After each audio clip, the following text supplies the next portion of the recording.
Hello friends, welcome back to my channel your blogger friend Paramita. আশা করি তোমরা সবাই সুস্থ আছো, ভালো আছো। আমি ভালোই আছি। সকলকে জানাই নীল ষষ্ঠীর অনেক অনেক শুভেচ্ছা। 13th এপ্রিল সানডে ছিল নীল পুজো। তো ওই দিন আমি প্রথমে ঘরে পুজো করেছি, তারপরে গেছি মন্দিরে।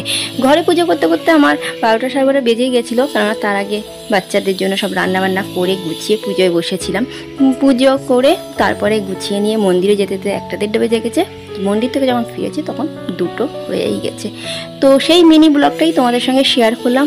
অবশ্যই জানিও কমেন্টস বক্সে কেমন লাগলো। যদি ভালো লাগে লাইক শেয়ার করো। যারা এখনও আমার চ্যানেলে নতুন তারা আমার চ্যানেলটা সাবস্ক্রাইব করে পাশে থাকা বেল বাটনটা প্রেস করে দিও।